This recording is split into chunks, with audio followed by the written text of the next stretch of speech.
Isa sa mga dinadayong lalawigan ang Bulacan. Kilala ito bilang gateway to the northern Philippines.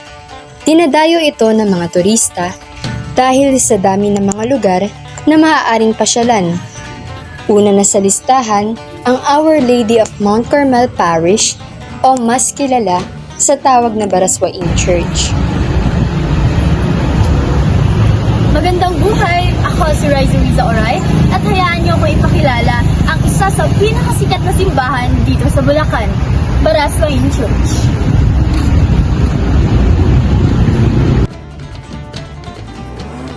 Matatagpuan ang Baraswain Church sa tabing ilog malapit sa kabayanan ng Malolos, sa harap ng Casa Tribunal na ngayon ay kilala bilang Casa Real. Ito ay pinatayo ng mga misyonaryong Agustino noong 1859 at nagsimula bilang isang kapilya na yari sa pawid at kawayan. Noong 1861 ay sinimulang itayo ang bagong simbahan sa lugar na sa kasalukuyang panahon ay kinalalagyan ng groto.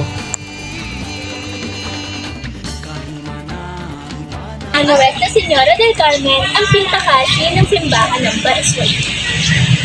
Ito ang pinakatanyag na simbahan sa ating kapuluan. Noon, ang larawan nito ay nakalimbag sa 10 pisong papel at ngayon naman ay nakalimbag sa bagong 200 pisong papel. Hanggang ngayon, ang Baraswain ay isa pa rin sa pinakatanyag na simbahan sa ating kapuluan.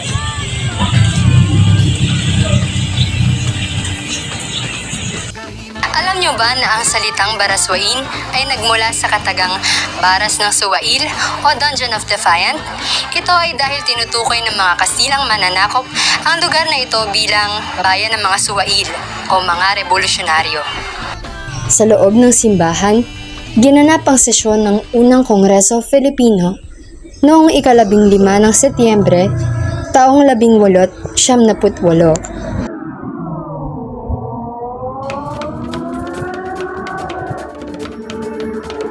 Sa kumbento nito matatagpuan ang Museum ng Republika ng 1899 bilang pag-alala sa mahalagang naganapan sa ating kasaysayan.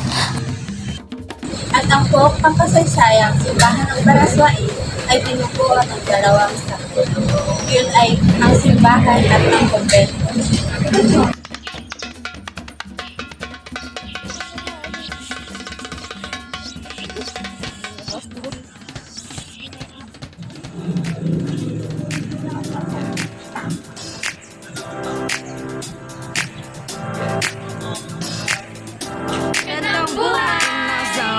I got that sunshine in my pocket, got that good soul in my feet. I feel that hot blood in my body when it drops. Ooh, I can't take my eyes off of it, moving so phenomenally. Come on, like the way we rock it, so don't stop.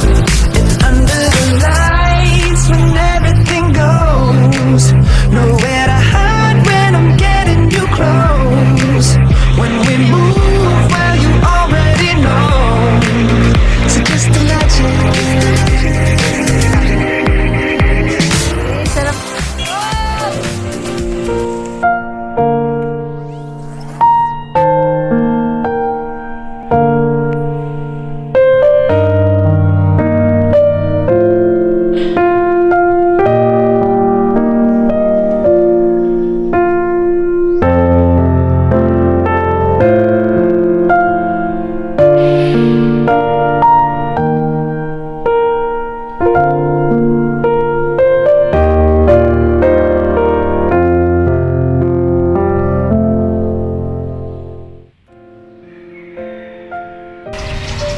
At isa rito ay ating bibisitahin, ang Barangay Iba.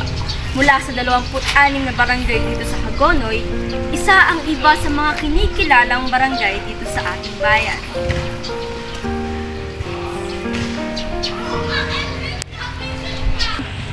Bukod sa nandito ang karamihan sa mga pangunahing pangailangan, ang eskwelahan, gasolinahan at higit sa lahat nandito ang isang simbahan na tunay na pinupuntahan ng mga tao rito. Ito ay ang simbahan ng San Antonio de Padua.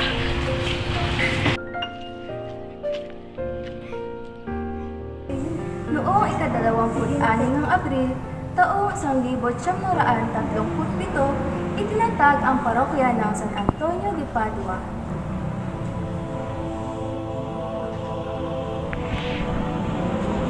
Ang simbahan ng San Antonio de Padua ay isang sagradong tahanan upang tayo'y maaaring magpahinga. Ang simbahan na tahanan ng Panginoon ay isang kasaysayan na puno ng aral na nagbibigay karumihan.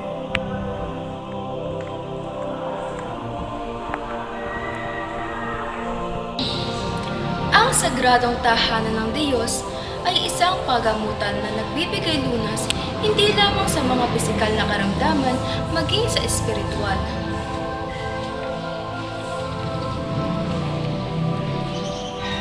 Ano nga ba ang kwento ni San Antonio de Padua?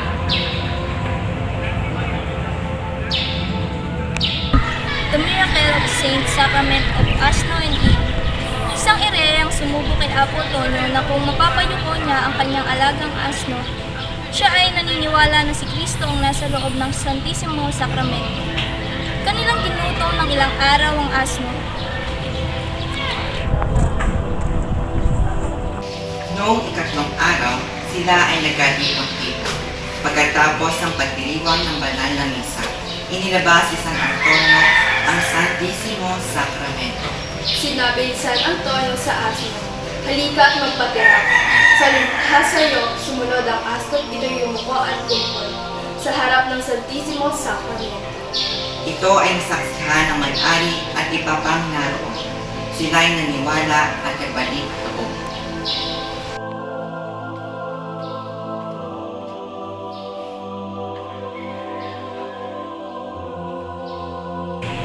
Tunay nga namang maraming milagro at kwento ang ating narinig tungkol kay San Antonio de Padua.